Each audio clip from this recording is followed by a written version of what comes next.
Hey guys, welcome to government jobs Gyan YouTube channel. Guys, आज की इस वीडियो में हम बात करेंगे DGA-FMS के new recruitment notification online form apply process के बारे में। जी हाँ दोस्तों, directorate General of armed forces medical Services DGA-FMS भारतीय रक्षा मंत्रालय के अंतर्गत ग्रुप सी के खाली पदों को भरने के लिए भर्ती होने जा रही है। इस भर्ती के तहत यहाँ पर accountant, stenographer, lower division clerk, store keeper, photographer, fireman, lab attendant, multitasking staff, tradesman, mate और भी अन्य पोस्ट है जिनको भरने के लिए आपसे आवेदन पत्र मंगाए जा रहे हैं। कैसे आप इन पोस्ट के लिए अपने फॉर्म अप्लाई कर सकते हो बिना कोई मिस्टेक किए हुए, इसकी पूरी जानकारी हम आपको स्टेप बाय स्टेप इस वीडियो में रजिस्ट्रेशन से लेकर प्रिंट तक देंगे। बस आपको इस वीडियो को स्किप के बिना शुरू से लेकर एंड तक देखना है। उसके बाद वीडियो पसंद आए तो इसे लाइक और शेयर कर दें। चैनल पर नए हो तो इसे सब्सक्राइब कर ले। साथ ही साथ दोस्तों, हम आपको बताएंगे कि कौन सी वो कॉमन मिस्टेक है जिसे करने से आपके एप्लीकेशन फॉर्म यहाँ पर रिजेक्ट हो सकते हैं। तो आपको उस मिस्टेक को अवॉइड करते हुए अपने फॉर्म फिलअप करने हैं। और कैंडिडेट को यहाँ पर फॉर्म अप्लाई करते हुए जिन जिन प्रॉब्लम का फेस करना पड़ रहा है उन सभी का हल आपको इस वीडियो में मिल जाएगा। तो आपको एंड तक हमारे साथ बने रहना है। तो बिना कोई वक्त गंवाए चलिए शुरू करते हैं। आपको इस वीडियो के डिस्क्रिप्शन बॉक्स में हमारी वेबसाइट IND-sarkari-naukri.in के इस पेज का लिंक मिल जाएगा। यहाँ पर आपको इस भर्ती के रिगार्डिंग सभी डिटेल्स प्रोवाइड करा दी गई है। Directorate General of armed forces medical Services DGA-FMS रक्षा मंत्रालय के अंतर्गत ग्रुप सी के 113 खाली पदों को भरने के लिए भर्ती होने जा रही है। यहाँ पर multitasking staff, tradesman, mate, store keeper, fireman, cook, lower division clerk और भी अन्य पोस्ट है जिनको भरने के लिए आपसे आवेदन पत्र मंगाए गए हैं। आप 7 जनवरी 2025 से 6 फरवरी 2025 तक अपने फॉर्म अप्लाई कर सकते हो। 10वीं 12वीं ITI डिग्री डिप्लोमा धारक कैंडिडेट अप्लाई कर सकते हैं। यहाँ पर आपको बिना कोई आवेदन शुल्क जमा कराए हुए ही इस भर्ती के फॉर्म अप्लाई कर लेने हैं। ऑल इंडिया से आप अप्लाई कर सकते हो। आपको इस पेज को नीचे स्क्रॉल डाउन करना है। इंपोर्टेंट लिंक सेक्शन में आकर ऑफिशियल नोटिफिकेशन PDF लिंक पर क्लिक करके इस भर्ती के नोटिफिकेशन को ओपन कर लेना है और इसमें से आपको पूरी डिटेल रीड कर लेनी है। यहाँ पर आपको इस नोटिफिकेशन में सभी डिटेल्स प्रोवाइड कर दी गई है, जैसे कि क्या पोस्ट का नाम है, क्या उसके लिए आपको सैलरी दी जाएगी, कौन सी पोस्ट के लिए कौन सी कैटेगरी में कितनी नंबर ऑफ वैकेंसीज है, क्या आपकी एजुकेशनल क्वालिफिकेशन रखी गई है पर्टिकुलर पोस्ट के लिए। आप यहाँ से इस ऑफिशियल नोटिफिकेशन में से सभी डिटेल्स चेकआउट कर सकते हो। उसके बाद आपको अप्लाई करना होगा। अप्लाई के लिए भी आपको हमारी वेबसाइट के इसी पेज पर ही अप्लाई ऑनलाइन का ये लिंक दिया गया है। जैसे ही आप इस लिंक पर क्लिक करेंगे तो आपके सामने यहाँ पर DGA-FMS की ये ऑफिशियल वेबसाइट ओपन होगी। गाइस, यहाँ पर अगर आपने पहले से रजिस्ट्रेशन कर रखा है इस भर्ती के लिए तो आपको कैंडिडेट लॉगिन के सेक्शन में आना है और रजिस्टर्ड कैंडिडेट इस टैब पर क्लिक कर देना है। उसके बाद आपके सामने कुछ इस तरह से इंटरफेस ओपन होगा। यहाँ पर आपको अपना रेफरेंस नंबर एंटर करना है, अपना पासवर्ड एंटर करना है और लॉगिन की टैब पर क्लिक करके अपने डैशबोर्ड में लॉगिन करके अपना फॉर्म अप्लाई कर देना है। और अगर आप इस भर्ती के लिए फर्स्ट टाइम अप्लाई करने जा रहे हो तो सबसे पहले यहाँ पर आपको अपना रजिस्ट्रेशन करना होगा। उसके लिए आपको यहाँ पर registration for new user for DGA-FMS के नीचे न्यू यूजर का लिंक दिया गया है। आपको इस लिंक पर क्लिक करना है। उसके बाद आपके सामने कुछ इस तरह से इंटरफेस ओपन होगा।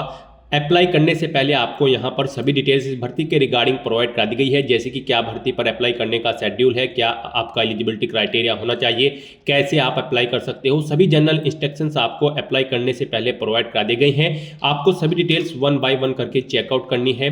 पेज को नीचे स्क्रॉल डाउन करना है और यहाँ पर इन सभी डिटेल्स को रीड आउट करने के बाद आपको डिक्लेरेशन के सेक्शन में आकर इस चेकबॉक्स को ओके करना है और फिर आपको कंटिन्यू की इस टैब पर क्लिक कर देना है। उसके बाद आपके सामने यहाँ पर रजिस्ट्रेशन का फॉर्म ओपन हो जाएगा। यहाँ पर आपको अपना कंप्लीट नाम एंटर करना है जो आपकी 10वीं की मार्कशीट में है। वही नाम आपको यहाँ पर एक बार फिर से एंटर करके उसे कंफर्म कर लेना है। उसके बाद यहाँ पर हिंदी में आपका नाम शो हो जाएगा जो आपकी 10वीं की मार्कशीट में होगा आपके इस नेम के अकॉर्डिंग। नेक्स्ट यहाँ पर आपसे पूछा गया है कि क्या आपने कभी अपना नाम चेंज किया है 10वीं के बाद। अगर किया है तो इस चेकबॉक्स को ओके करें, फिर यहाँ पर ओके सिलेक्ट करें और फिर यहाँ पर चेंज नेम आप एंटर कर दें। और अगर नहीं किया है तो आपको इस चेकबॉक्स को ओके नहीं करना है और उसके बाद यहाँ पर आपको अपने फादर का नाम एंटर कर देना है। वही नाम आपको एक बार फिर से एंटर करके उसे कंफर्म कर लेना है। हिंदी में आपके फादर का नाम आपको शो हो जाएगा ऑटोमेटिकली। फिर यहाँ पर आपको अपनी मदर का नेम एंटर करना है। उसके बाद आपको अपनी मदर का नेम भी वेरीफाई कर लेना है, एक बार फिर से एंटर करके हिंदी में भी आपका सामने आपकी मदर का नेम शो हो जाएगा। फिर यहाँ पर आपको अपना मैरिटल स्टेटस बताना है, आप मैरिड हो या फिर सिंगल। उसके बाद यहाँ पर आपको अपना जेंडर सिलेक्ट करना है, अपना जेंडर आपको एक बार फिर से सिलेक्ट करके उसे कंफर्म कर लेना है।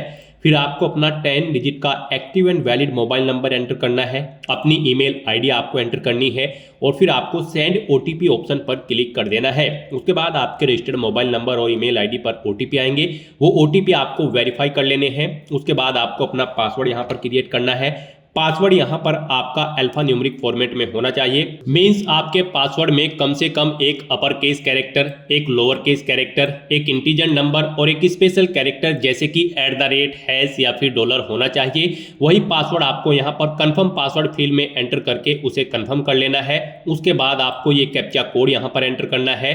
फिर आपको इन चेक बॉक्सेस को ओके करना है और सबमिट बटन पर क्लिक कर देना है। सबमिट बटन पर क्लिक करने के बाद आपके सामने कुछ इस तरह से इंटरफेस ओपन होगा। यहाँ पर आपको एक रेफरेंस नंबर प्रोवाइड कर दिया गया है। ये रेफरेंस नंबर आपकी रजिस्टर्ड ईमेल आईडी और मोबाइल नंबर पर भी सबमिट कर दिया गया होगा। आपको इसे केयरफुली नोट डाउन करके रख लेना है फ्यूचर यूज के लिए। और यहाँ पर अब आपको please click here to login इस ऑप्शन पर क्लिक करना है। उसके बाद आपके सामने लॉगिन का पोर्टल ओपन होगा। यहाँ पर आपको अपना ये रेफरेंस नंबर एंटर करना है, अपना पासवर्ड आपको एंटर करना है जो आपने क्रिएट किया था और लॉगिन की स्टेप पर क्लिक करके लॉगिन कर लेना है। लॉगिन करने के बाद आपके सामने यहाँ पर इंपोर्टेंट इंस्ट्रक्शंस एक बार फिर से ओपन हो चुके हैं। आपको इन्हें रीड आउट कर लेना है, पेज को नीचे स्क्रॉल डाउन करना है और कंटिन्यू ऑप्शन पर आपको क्लिक कर देना है। उसके बाद आपके सामने यहाँ पर आपका एप्लीकेशन फॉर्म ओपन हो जाएगा। यहाँ पर आपको कुछ चीजें ऑटोमेटिकली फिल मिल गई है जो आपने रजिस्ट्रेशन टाइम पे फिल की थी। अब आपको इस पेज को नीचे स्क्रॉल डाउन करना है और यहाँ पर आपको अपनी नेशनैलिटी सिलेक्ट कर लेनी है। फिर यहाँ पर आपको अपना कोई आईडी कार्ड सिलेक्ट कर लेना है, जैसे कि वोटर आईडी कार्ड या फिर पैन कार्ड या फिर पासपोर्ट।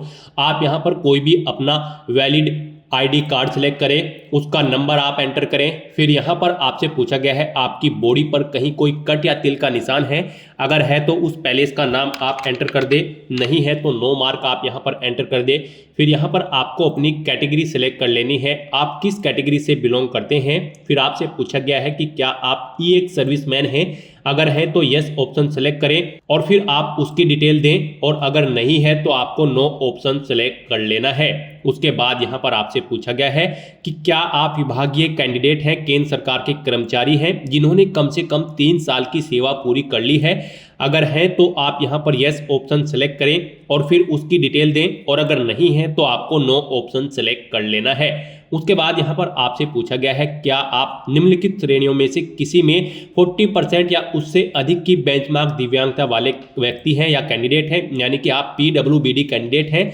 अगर है तो यस ऑप्शन सेलेक्ट करें और फिर उसकी डिटेल दें और नहीं है तो आपको नो ऑप्शन सेलेक्ट कर लेना है। उसके बाद आपसे पूछा गया है कि क्या आप यहाँ पर दिव्यांग रक्षा सेवा कर्मी हैं, अगर है तो यस सेलेक्ट करें और उसकी डिटेल दें, नहीं है तो आप नो ऑप्शन सेलेक्ट कर लें। उसके बाद आपसे पूछा गया है आपकी डेट ऑफ बर्थ, यहाँ पर आपको इस कैलेंडर में से अपनी डेट ऑफ बर्थ सेलेक्ट कर लेनी है। उसके बाद आपको सेव एंड कंटिन्यू ऑप्शन पर क्लिक कर देना है। अब यहाँ पर आपको कॉन्टैक्ट डिटेल में अपना परमानेंट एड्रेस एंटर कर देना है। उसके बाद आपको अपना कोरोस्पोंडेंस एड्रेस एंटर करना है और अगर आपका कोरोस्पोंडेंस एड्रेस आपके परमानेंट एड्रेस के अकॉर्डिंग सेम होगा तो आपको इस चेकबॉक्स को ओके कर देना है, is the corresponding address the same as the permanent address. जैसे ही आप इस चेकबॉक्स को क्लिक करेंगे ऑटोमेटिकली आपका कोरोस्पोंडिंग एड्रेस आपके परमानेंट एड्रेस के अकॉर्डिंग फिल हो जाएगा। उसके बाद आपको इस पेज को नीचे स्क्रॉल डाउन करके सेव एंड कंटिन्यू ऑप्शन पर क्लिक कर देना है। नेक्स्ट यहाँ पर आपको एग्जाम सेंटर सेलेक्ट करने हैं और अपनी पोस्ट के प्रेफरेंसेस आपको यहाँ पर सेलेक्ट करने हैं। यहाँ पर आपको 3 चॉइसेस दी गई है एग्जामिनेशन सेंटर के लिए। आप यहाँ पर जिस एग्जामिनेशन सेंटर में फर्स्ट नंबर पर अपेयर होना चाहते हैं यहाँ पर उसे आप फर्स्ट प्रेफरेंस दें। यहाँ पर आप 3 एग्जाम सेंटर सेलेक्ट करें अपनी चॉइस के अकॉर्डिंग। उसके बाद यहाँ पर आपको पोस्ट की प्रेफरेंसेस में आना है और अपनी पोस्ट प्रेफरेंसेस यहाँ पर आपको सेट कर देनी है। आप यहाँ पर जिस पोस्ट के लिए फर्स्ट में अप्लाई करना चाहते हैं, यानी कि जिस भी पोस्ट को आप गोपनीयता देना चाहते हैं उसे फर्स्ट नंबर पर आप सिलेक्ट करें। जैसे कि मैं यहाँ पर सबसे पहले मल्टीटास्किंग स्टाफ की पोस्ट को प्रेफरेंस देना चाहता हूं, तो यहाँ पर मैंने इस पर क्लिक किया। यहाँ पर ये सेकंड कॉलम में ऐड हो जाएगी। उसके बाद यहाँ पर आप जिसे सेकंड प्रेफरेंस देना चाहते हैं उस पोस्ट पर सिलेक्ट करें। इस तरह से आपको 1 बाय 1 करके पोस्ट को इधर दूसरे कॉलम्स में अपनी चॉइस के अकॉर्डिंग ऐड कर देना है। सभी पोस्ट को ऐड करने के बाद आपके सामने यहाँ पर ऑप्शन होंगे, आप यहाँ भी इन्हें रिमूव कर सकते हैं। आप जिस पोस्ट के लिए अप्लाई नहीं करना चाहते हैं उसे आप रिमूव कर सकते हैं या फिर इधर सेलेक्ट न करें। और फिर यहाँ पर अगर आप किसी पोस्ट को किसी पोस्ट के ऊपर या नीचे करना चाहते हैं तो आप मूव अप और मूव डाउन करके इन पोस्ट को ऊपर या नीचे अपनी प्रेफरेंसेस के हिसाब से सेटअप कर सकते हो। इस तरह से अपनी एग्जाम सेंटर का प्रेफरेंस सेट करने के बाद और पोस्ट प्रेफरेंसेस सेट करने के बाद आपको इस पेज को नीचे स्क्रॉल डाउन करना है और सेव एंड कंटिन्यू ऑप्शन पर क्लिक कर देना है।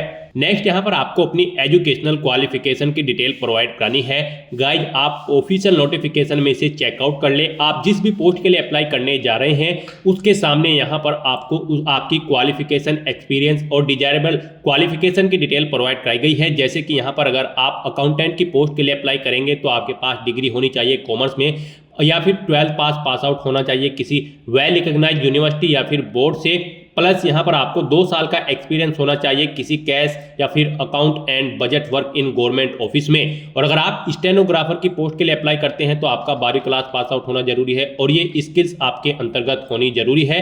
तो यहाँ पर आपको पर्टिकुलर पोस्ट के सामने उसकी इसेंशियल क्वालिफिकेशन और डिजायरेबल क्वालिफिकेशन की डिटेल दी गई है, आप चेकआउट कर सकते हो। यहाँ पर अगर आप कुक की पोस्ट के लिए अप्लाई कर रहे हैं तो आपका 10वीं क्लास पास आउट होना जरूरी है और प्रोफिशिएंसी होनी चाहिए रिलेवेंट ट्रेड के अंतर्गत। मल्टीटास्किंग स्टाफ की पोस्ट के लिए आपका केवल 10वीं क्लास पास आउट होना जरूरी है। ट्रेड्समैन मेट की पोस्ट के लिए भी आपका 10वीं क्लास पास आउट होना जरूरी है किसी वेल रिकॉग्नाइज्ड बोर्ड से।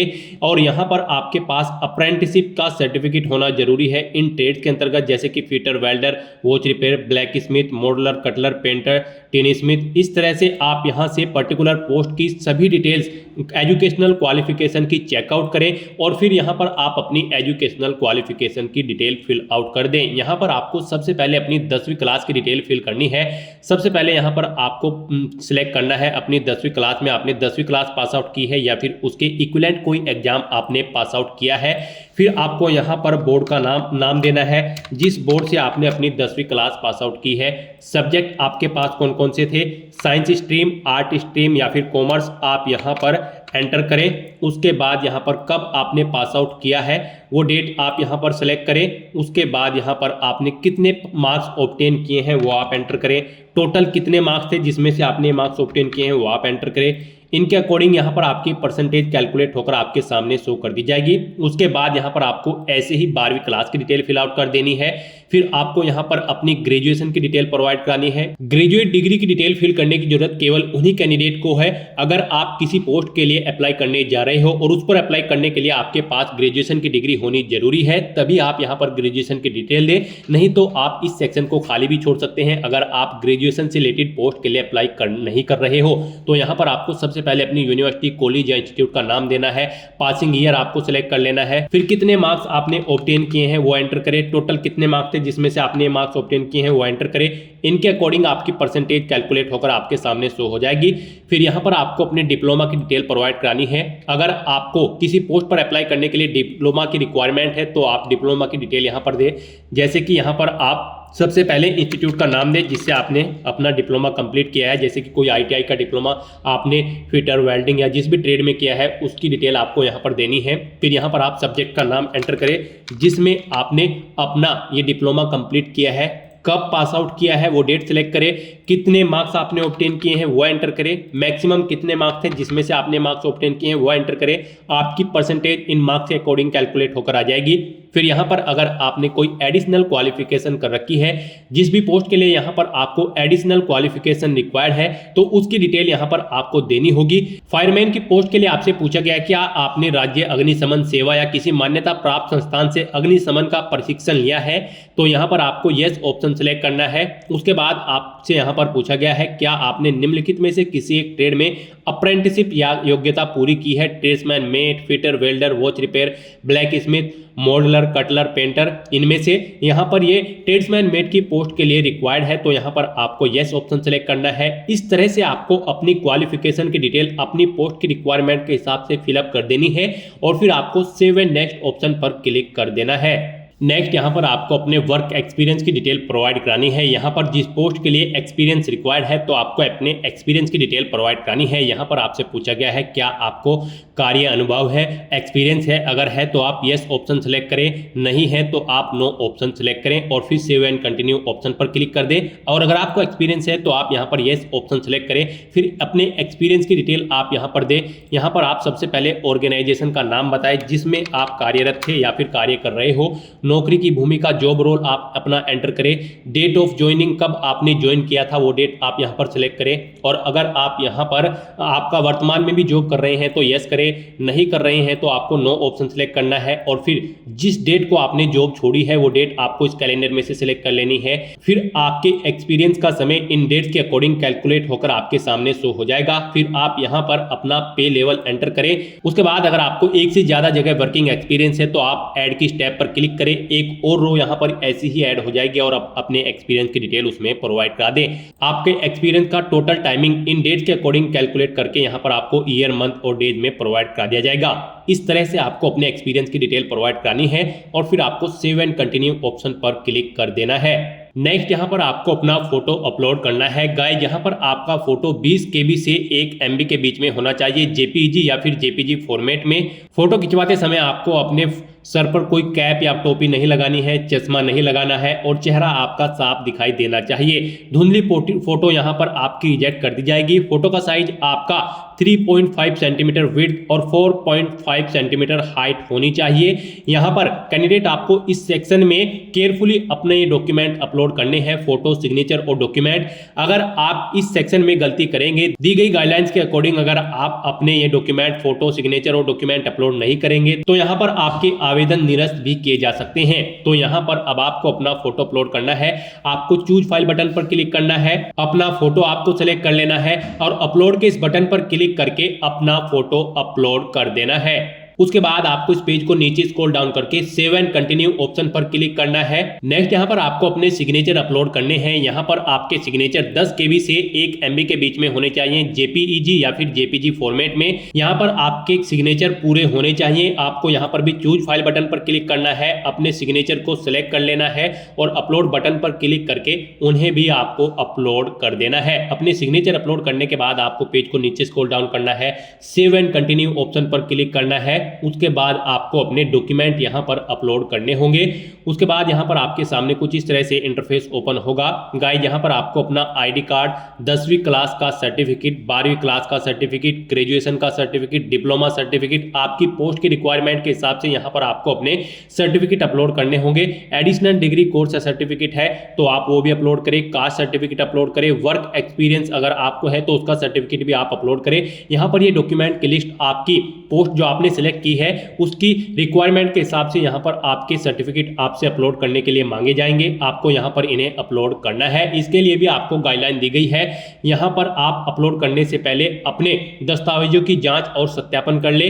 आपकी जो डॉक्यूमेंट की फाइल होगी उनके नाम में कोई स्पेशल कैरेक्टर नहीं होने चाहिए। यहां पर आपकी PDF फाइल का साइज 20 KB से 1024 KB यानी कि 1 MB के बीच में होना चाहिए और आपकी ये फाइल केवल PDF फॉर्मेट में होनी चाहिए। तो यहां पर भी आपको अपलोड बटन पर क्लिक करना है, चूज फाइल बटन पर क्लिक करना है, फाइल को सेलेक्ट कर लेना है PDF फॉर्मेट में और फिर आपको इस चेकबॉक्स को ओके करना है और अपलोड बटन पर क्लिक करके अपने इन सभी डॉक्यूमेंट्स को आपको 1 बाय 1 करके अपलोड कर देना है। इस तरह से अपने सभी डॉक्यूमेंट अपलोड करने के बाद अब आपको सेव एंड कंटिन्यू ऑप्शन पर क्लिक कर देना है। नेक्स्ट आपके सामने कुछ इस तरह से इंटरफेस खुलेगा। आपके एप्लीकेशन फॉर्म का पूरा प्रीव्यू यहाँ पर आपको शो कर दिया गया है। आपको सभी डिटेल्स 1 बाय 1 करके चेकआउट कर लेनी है। पेज को नीचे स्क्रॉल डाउन करना है। कहीं पर कोई मिस्टेक है तो आप पर्टिकुलर सेक्शन के एडिट के लिंक पर क्लिक करके एडिट कर सकते हैं, नहीं तो आपको इस पेज को नीचे स्क्रॉल डाउन करना है और अपलोडेड डॉक्यूमेंट सेक्शन में आकर अपने डॉक्यूमेंट्स को आपको वेरीफाई कर लेना है। आपको वेरीफाई डॉक्यूमेंट ऑप्शन पर क्लिक करना है, इस चेकबॉक्स को ओके करना है, सेव के बटन पर क्लिक कर देना है और अपने सभी डॉक्यूमेंट्स को आपको वन बाय वन करके वेरीफाई कर लेना है। उसके बाद आपको इस पेज को नीचे स्क्रॉल डाउन करना है, डिक्लेरेशन सेक्शन में आना है, इस चेकबॉक्स को ओके करना है और फिर आपको सबमिट एप्लीकेशन इस ऑप्शन पर क्लिक कर देना है। सबमिट एप्लीकेशन बटन पर क्लिक करने के बाद आपके सामने ये पॉपअप शो होगा। अब यहां पर आपको दोबारा से इस चेकबॉक्स को ओके करना है और सबमिट बटन पर क्लिक कर देना है। उसके बाद आपके सामने कुछ इस तरह से इंटरफेस होगा। यहाँ पर आपका एप्लीकेशन फॉर्म सक्सेसफुली सबमिट हो चुका है। आपके सामने कुछ इस तरह से मैसेज शो हो जाएगा। यहाँ पर आपको कुछ समय के लिए वेट करना होगा, प्रोसेसिंग चल रही है। आपको इस टैब को ना तो रिफ्रेश करना है और न ही क्लोज करना है, आपका एप्लीकेशन फॉर्म सबमिट हो जाएगा। उसके बाद आप अपने डैशबोर्ड में जाकर चेकआउट कर सकते हो। आपका एप्लीकेशन फॉर्म का जो स्टेटस है वो सबमिटेड आपको शो कर दिया जाएगा। आप एप्लीकेशन फॉर्म के लिंक पर क्लिक करके अपने एप्लीकेशन फॉर्म का एक हार्ड कॉपी प्रिंट आउट ले सकते हैं फ्यूचर यूज के लिए, फ्यूचर रेफरेंस के लिए। तो दोस्तों ऐसे आप अपना Directorate General of Armed Forces Medical Services DGA-FMS group C की पोस्ट के लिए फॉर्म अप्लाई कर सकते हो बिना कोई मिस्टेक किए हुए।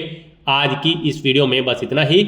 आई होप ये वीडियो आपको पसंद आई होगी। अगर पसंद आई हो तो इसे लाइक और शेयर करें, चैनल पर नए हो तो इसे सब्सक्राइब कर लें।